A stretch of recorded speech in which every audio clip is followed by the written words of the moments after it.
नमस्कार बंधुरा आमी सुखी बसाक आमार चैनेले आपनादेर सकलके स्वागत जानाई। बंधुरा आज के आमी आपनादेर तैरी करे देखाबो निरामिष एचोड़ेर कालिया।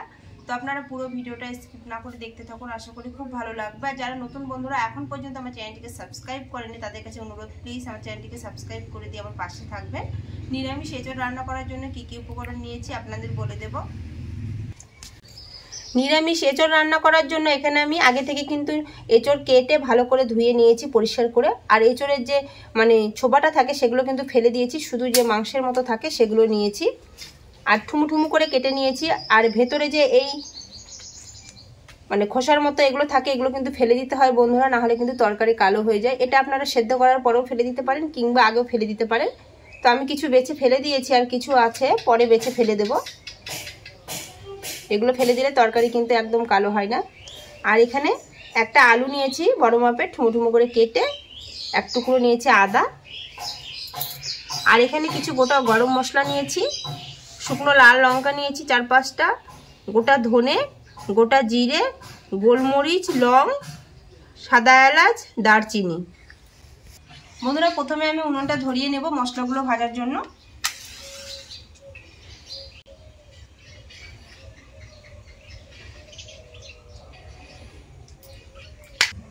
কড়াই গরম হয়ে গেছে, গোটা মশলাগুলো শুকনো কড়াইয়ে ভেজে নেব, হালকা করে ভেজে নেব, খুব বেশি ভাজবো না। আর এইভাবে কিন্তু মশলা ভেজে নিয়ে এঁচোড় রান্না করলে খেতে ভীষণ ভালো লাগে।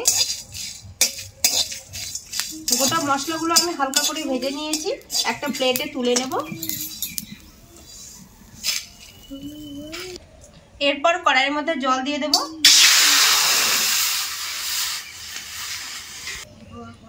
কড়াইয়ের মধ্যে জল দিয়েছি, এরপর আমি এঁচড়গুলো দিয়ে দেবো সেদ্ধ করার জন্য। আর এঁচড়গুলো কিন্তু 90% মতো সেদ্ধ করে নেব, খুব বেশি কিন্তু সেদ্ধ করব না।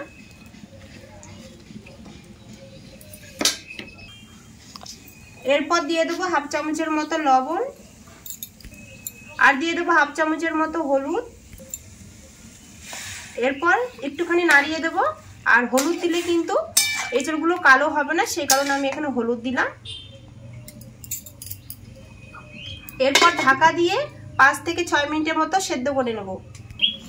বন্ধুরা এখানে একটা মিক্সচার নিয়েছি আমি, এর মধ্যে গোটা মশলাগুলো বেটে নেব। আর এখানে কিছু আদা দিয়ে দেব, জল দিয়ে সবগুলো আমি পেস্ট করে নেব।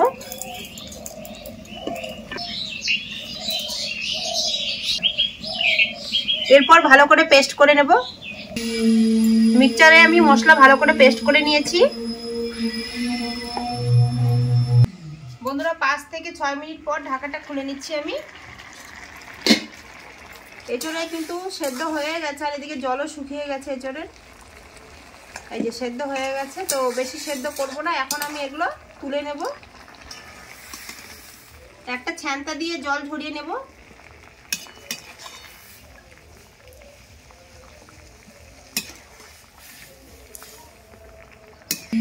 এঁচড়গুলো সব থালার মধ্যে তুলে নিয়েছি। এদিকে কড়াই ধুয়ে আবার উনুনে বসিয়ে দিয়েছি। এরপর দিয়ে দেবো সরিষার তেল। তেল গরম হয়ে গেছে, এরপর কেটে রাখা আলুগুলো আমি ভেজে নেব। সামান্য দিয়ে দেবো লবণ, সামান্য দিয়ে দেবো হলুদ। লবণ হলুদ দিয়ে আলুগুলো আমি লাল লাল করে ভেজে নেব। আলুগুলো লাল লাল করে ভেজে নিয়েছি, তুলে নেব। আর কত সুন্দর হয়েছে আলুগুলো ভাজা।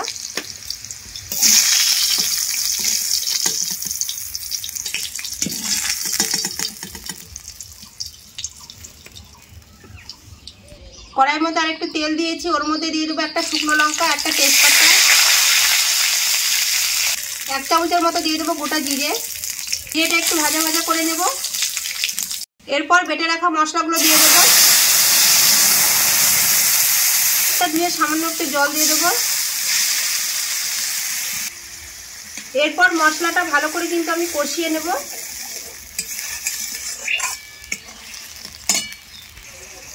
যেহেতু আগে আমি লবণ দিয়েছি, সে কারণে এখানে অল্প লবণ দিচ্ছি। পরিমাণ মতো হলুদ, সবকিছু দিয়ে ভালো করে কিন্তু কষিয়ে নেব মশলাটাকে।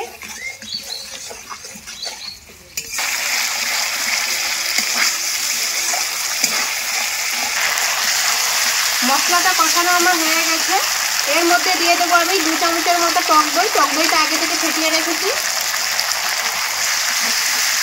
টক দই দিয়ে ভালো করে কষিয়ে নেব। মশলা কষানো হয়ে গেছে, মশলা থেকে তেল ছেড়েছে।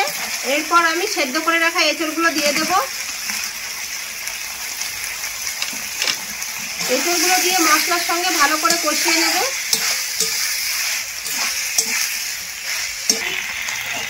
মশলার সঙ্গে এঁচড়গুলো ভালো করে কষিয়ে নিয়েছি। এরপর ভেজে রাখা আলুগুলো দিয়ে দেব।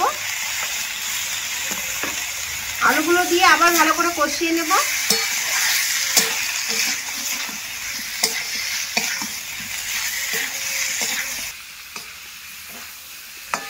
বন্ধুরা, এইভাবে যদি একবার এঁচড় রান্না করা যায় নিরামিষভাবে, খেতে কিন্তু ভীষণ ভালো লাগে। মাছ মাংসের থেকেও কিন্তু ভীষণ ভালো লাগে এই নিরামিষ এঁচড় রান্নাটা। কষানো হয়ে গেছে। এরপর আমি গ্রেভির জন্য জল দিয়ে দেব। খুব বেশি জল দেব না, যতটুকু দরকার ততটুকুই দেব। জল দিয়ে একটু নাড়াচাড়া করে দেব। আর একটুখানি জল দেব। জলটা ফুটে কিন্তু অনেকটাই কমে যাবে। এরপর ঢাকা দিয়ে 3 থেকে 4 মিনিটের মতো ফুটিয়ে নিলে আমার এঁচড় রান্না একদম কমপ্লিট হয়ে যাবে। 3 থেকে 4 মিনিট হয়ে গেছে, ঢাকাটা তুলে নিচ্ছি আমি। আর দেখুন গ্রেভিটা শুকিয়ে অনেকটাই কমে গেছে। আলুগুলো সেদ্ধ হয়ে গেছে, এঁচড়ও সেদ্ধ হয়ে গেছে।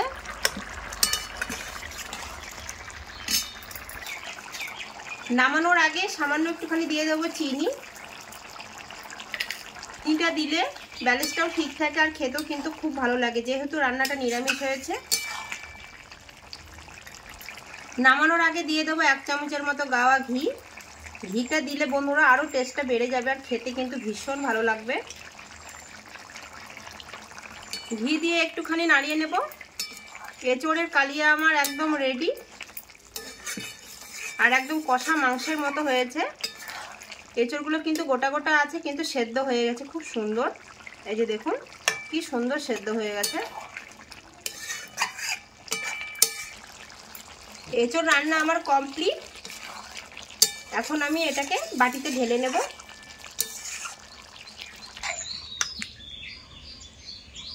এরপর এঁচড়গুলো আমি বাটিতে তুলে নিচ্ছি। আর এঁচড় রান্নাটা খুব সুন্দর হয়েছে বন্ধুরা।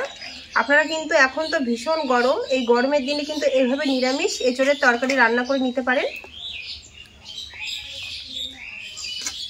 একটুখানি রস রেখেছি, রসটা কিন্তু ঠান্ডা হলে অনেকটাই টেনে নেবে। আর এটা কিন্তু যে কোনো ফ্রাইড রাইসের সঙ্গে, গরম ভাতের সঙ্গে কিংবা রুটির সঙ্গে খেতে ভীষণ ভালো লাগে বন্ধুরা। বন্ধুরা, আপনারা তো দেখলেন কত সহজে আমি নিরামিষ রেসিপিটা তোমাদের সঙ্গে শেয়ার করলাম। আর এইভাবে কিন্তু তোমরা রান্না করে খেতে পারো, খেতে ভীষণ ভালো লাগে যে কোনো গরম ভাত, রুটি, পরোটা, ভাতের সঙ্গে। বন্ধুরা, আজকের রেসিপিটা আশা করি আপনাদের ভালো লেগেছে। ভালো লাগলে কিন্তু অবশ্যই কমেন্টে জানাবে, লাইক করে দেবে, শেয়ার করে দেবে আর আমার চ্যানেলটাকে সাবস্ক্রাইব করে দিয়ে পাশে থাকা বেল আইকনটা অবশ্যই প্রেস করে দেবে। আমি যখনই নিত্য নতুন ভিডিও আপলোড করব সবার আগে নোটিফিকেশন আপনাদের কাছে পৌঁছে যাবে। আজকের মতো এই পর্যন্ত, আবার দেখা হবে অন্য কোনো রেসিপিতে। আপনারা ভালো থাকবেন, সুস্থ থাকবেন, সাবধানে থাকবেন। নমস্কার।